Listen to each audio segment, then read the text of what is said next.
ಚಿಕ್ಕಬಳ್ಳಾಪುರ ತಾಲೂಕಿನ ಸುಲ್ತಾನ್ಪೇಟೆಯ ದ್ವಾರಕಾಮಯಿ ವೃದ್ಧಾಶ್ರಮದಲ್ಲಿ ಇಂದು ಆಯೋಜಿಸಿದ್ದ ವೈದ್ಯಕೀಯ ಶಿಬಿರದಲ್ಲಿ ಮಾತನಾಡಿದ ಅವರು, ಭಾರತದಲ್ಲಿ ವೃದ್ಧಾಶ್ರಮಗಳು ಹೆಚ್ಚಾಗುತ್ತಿವೆ. ಆದಾಯದ ಅಭದ್ರತೆ, ಗುಣಮಟ್ಟದ ಆರೋಗ್ಯ ಸೇವೆ ಮುಂತಾದ ಸಮಸ್ಯೆಗಳು ಗ್ರಾಮೀಣ ವೃದ್ಧರಿಗೆ ತೀವ್ರವಾಗಿದೆ.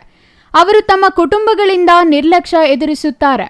ಆರೈಕೆ ಕೊರತೆಯಿಂದಾಗಿ ವಿವಿಧ ಅನಾರೋಗ್ಯದಿಂದ ಬಳಲುತ್ತಿದ್ದಾರೆ ಎಂದು ತಿಳಿಸಿದರು. The senior chamber international Chikkaballapura region ಎರಾಐ ಅವರಿಂದ ರಾಷ್ಟ್ರೀಯ ವೈದ್ಯರ ದಿನಾಚರಣೆ ಪ್ರಯುಕ್ತ ವೈದ್ಯಕೀಯ ಶಿಬಿರವನ್ನು ಸುಲ್ತಾನ್ಪೇಟೆಯ ವೃದ್ಧಾಶ್ರಮದಲ್ಲಿ ಆಯೋಜಿಸಲಾಗಿತ್ತು. ವೃದ್ಧಾಶ್ರಮದ ವೃದ್ಧರು ಎದುರಿಸುತ್ತಿರುವ ಸಮಸ್ಯೆಗಳನ್ನು ಪರಿಹರಿಸಲು ಮತ್ತು ಆರೋಗ್ಯ ಪರಿಸ್ಥಿತಿಗಳನ್ನು ಗುರುತಿಸಲು ಈ ಶಿಬಿರ ಯಶಸ್ವಿಯಾಗಲಿದೆ. ವಯಸ್ಸಾದವರಿಗೆ ದೀರ್ಘಾವಧಿಯ ಮಧ್ಯಸ್ಥಿಕೆ, ಪುನರ್ವಸತಿ ಮತ್ತು ನಿರಂತರ ಆರೈಕೆಯನ್ನು ಒದಗಿಸುವುದರ ಮೇಲೆ ಕೇಂದ್ರೀಕರಿಸಿದೆ ಎಂದರು. ಶಿಬಿರದ ಅಂಗವಾಗಿ ವೈದ್ಯರು ಸಲಹೆ ಸೂಚನೆಗಳನ್ನು ನೀಡುವ ಜೊತೆಗೆ ಔಷಧಗಳನ್ನು ನೀಡಿದರು. ನಿಯಮಿತವಾಗಿ ಆರೋಗ್ಯ ತಪಾಸಣೆಗೆ ಒಳಗಾಗುವ ಬಗ್ಗೆ ಅವರಲ್ಲಿ ಅರಿವು ಮೂಡಿಸಲು ವಿವಿಧ ಆರೋಗ್ಯ ಮಾತುಕತೆಗಳನ್ನು ಆಯೋಜಿಸಲಾಗಿದೆ.